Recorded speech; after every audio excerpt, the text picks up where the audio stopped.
Good morning.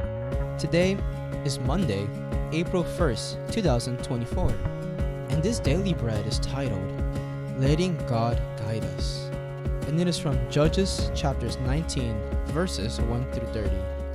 And the key verse today is verse 1a, and the key verse says, In those days, Israel had no king. In those days, Israel had no king. Now a Levite who lived in a remote area in the hill country of Ephraim took a concubine from Bethlehem in Judah, but she was unfaithful to him. She left him and went back to her parents' home in Bethlehem, Judah. After she had been there 4 months, her husband went to her to persuade her to return. He had with him his servant and 2 donkeys. She took him into her parents' home, and when her father saw him, he gladly welcomed him. His father-in-law, the woman's father, prevailed on him to stay, so he remained with him 3 days, eating and drinking and sleeping there. On the 4th day, they got up early, and he prepared to leave. But the woman's father said to his son-in-law, Refresh yourself with something to eat, then you can go. So the 2 of them sat down to eat and drink together. Afterward, the woman's father said, Please stay tonight and enjoy yourself. And when the man got up to go, his father-in-law persuaded him, so he stayed there that night. On the morning of the 5th day, when he rose to go, the woman's father said, Refresh yourself, wait till afternoon. So the 2 of them ate together. Then when the man with his concubine and his servant got up to leave, his father-in-law, the woman's father, said, Now look, it's almost evening. Spend the night here. The day is nearly over. Stay and enjoy yourself. Early tomorrow morning, you can get up and be on your way home. But, unwilling to stay another night, the man left and went toward Jebus, that is Jerusalem, with his 2 saddled donkeys and his concubine. When they were near Jebus, and the day was almost gone, the servant said to his master, Come, let's stop at the city of the Jebusites and spend the night. His master replied, No, we won't go into any city whose people are not Israelites. We will go on to Gibeah. He added, Come, let's try to reach Gibeah or Ramah, and spend the night in one of those places. So they went on, and the sun set as they neared Gibeah in Benjamin. There they stopped to spend the night. They went and sat in the city square, but no one took them in for the night.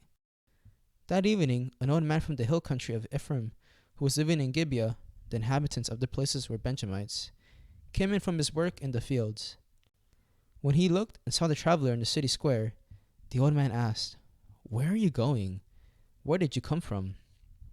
He answered, We are on our way from Bethlehem in Judah to a remote area in the hill country of Ephraim where I live. I have been to Bethlehem in Judah, and now I am going to the house of the Lord. No one has taken me in for the night. We have both straw and fodder for our donkeys, and bread and wine for ourselves and your servants, me, the woman, and the young man with us. We don't need anything. You are welcome at my house, the old man said. Let me supply whatever you need. Only don't spend the night in the square. So he took him into his house and fed his donkeys. After they had washed their feet, they had something to eat and drink. While they were enjoying themselves, some of the wicked men of the city surrounded the house.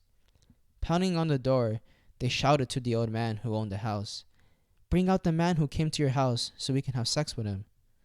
The owner of the house went outside and said to them, No, my friends, don't be so vile. Since this man is my guest, don't do this outrageous thing. Look, here is my virgin daughter and his concubine. I will bring them out to you now, and you can use them and do to them whatever you wish. But as for this man, don't do such an outrageous thing. But the men would not listen to him. So the man took his concubine and sent her outside to them, and they raped her and abused her throughout the night. And at dawn, they let her go.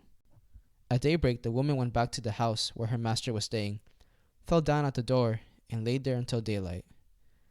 When her master got up in the morning and opened the door of the house and stepped out to continue on his way, there lay his concubine, fallen in the doorway of the house, with her hands on the threshold. He said to her, Get up, let's go. But there was no answer. Then the man put her on his donkey and set off for home.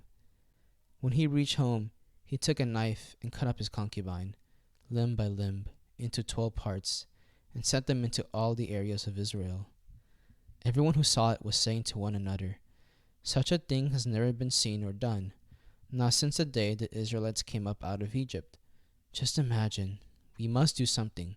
So speak up. Daily bread. Number 1. Straying from God's law. God designed marriage to be between one man and one woman. However, in Old Testament times, men often took concubines alongside their wives. They were basically legal mistresses. When the generation ignored God's law and God's will, they fell into deeper chaos and corruption. The same thing happens in our lives. No one becomes an addict, liar, or cheater in a single day. It's a series of bad choices. In critical moments of decision, we turn away from God. These small choices in rebellion against God add up. A pastor once said, "Every choice we make is a seed we sow." What seeds are you planting with your daily decisions? Galatians chapter 6 verse 9 says, "Let us not become weary in doing good, for at the proper time we will reap a harvest if we do not give up." Let's make sure we are planting seeds that will turn into godliness, purity, and a right relationship with God. Number 2, the consequences of living away from God. This is a difficult passage to read because it shows just how corrupt and evil mankind can be when they live apart from God. Without God's guidance, everyone just did whatever they felt like doing. In this passage, a man even offered up his own daughter and concubine to protect his guests. It was a terrible and tragic idea. When we are not close to God, we have no wisdom and insight. We follow our own thinking and reasoning instead of seeking God's help. The truth is, without God's guidance, we'll end up lost in chaos. James chapter 1 verse 5 says, "If any of you lacks wisdom, you should ask God, who gives generously to all without finding fault, and it will be given to you." Instead of getting lost in confusion, let's seek out God's wisdom. Prayer. Lord, please forgive me for rebelling against your word and guidance. Help me recognize the consequences of living away from you and seek your wisdom in all things. One word. Let God lead my life.